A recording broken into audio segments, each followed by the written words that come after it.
Tony here. Thanks for clicking on my video. Today we have another car for our project. It is a 2009 Lexus ES350. Today we're going to do an oil change. We're going to use Restore and Protect. This is a recent used car acquisition. It only has about 90,000 miles on it. So it's in fairly good condition. We don't have any oil leaks. We did replace a water pump on this one and some other minor stuff.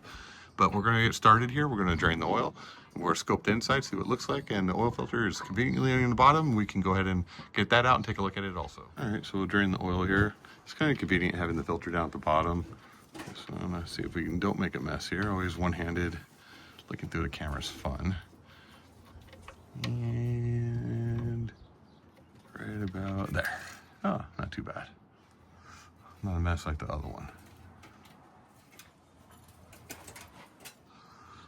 Alrighty, so we'll get that drained out. We'll take a look inside and then we'll work on this oil filter here.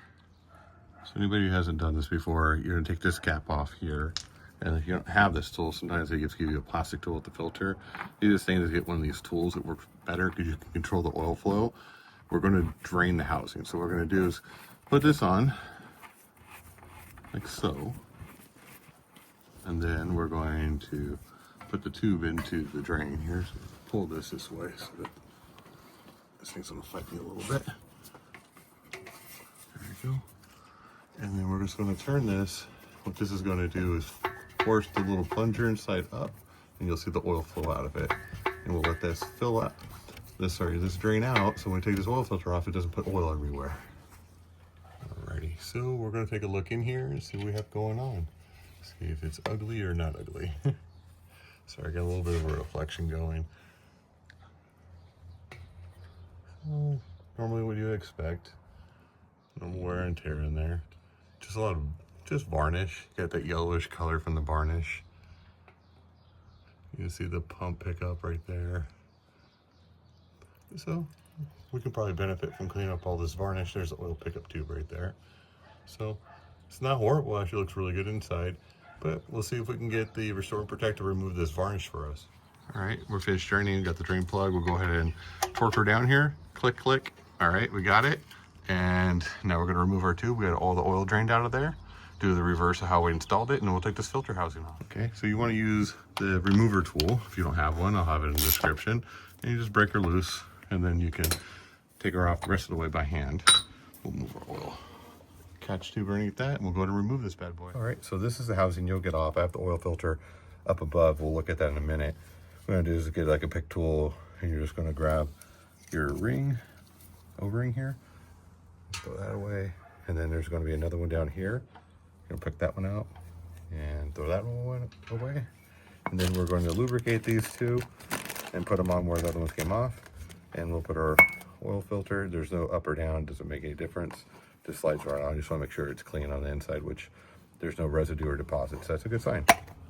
Okay, so we got our O-rings on, no problem. We went in and tightened this down and torqued it down. We're gonna go ahead and reinstall our oil filter down the same way it came out. Again, you don't have to crank these like crazy. You definitely wanna lubricate the O-ring. The mistake people make is they go crazy torquing this down and then they can't get it off. That's one of the reasons they changed these to metal, is because the plastic ones, you'd actually they'd actually weld themselves to the inside, especially on the Corollas.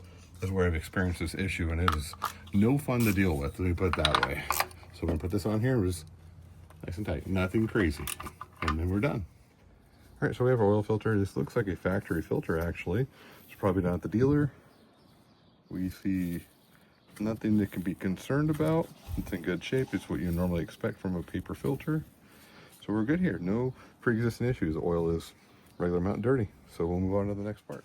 All right, so we're going to add oil. This particular model is before the 520, so this uses 530. So very easy. We'll use the Restore and Protect. And again, we've never opened this cap before to look at the inside of the cap, and you can see there is varnish in there, which is normal for one of these engines. But we'll see if we can get that clean. You can see the varnish on the inside here. I'll stick my finger in and grab it. You can see the varnish that's in there. So I think this will be a good candidate to see how clean we can get this.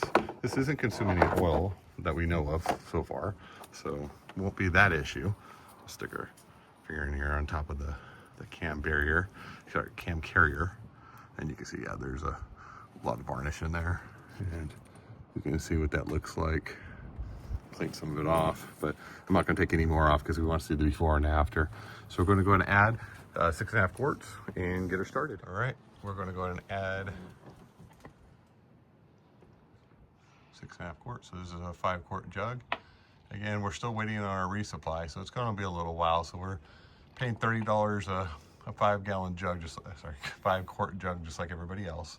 So we'll get her filled up, start it up, and verify our level. All right, so we started her up. We'll check our oil level here. So we're right on the money. Yes, maybe a touch high, but not gonna hurt it, just a little bit. Anyway, we're gonna leave her on the lift here. And if you wanna follow the next video, we're actually gonna be doing a transmission service on this, and you can watch that. I'll have it in the description. Otherwise, we'll come back in 5,000 miles to see what the inside of this engine looks like. Thanks for watching. We have over 2,000 subscribers now, growing every day. So please share these videos and put comments, and I'll get to them as fast as I can. I try to respond to everybody. Thank you. Have a great day.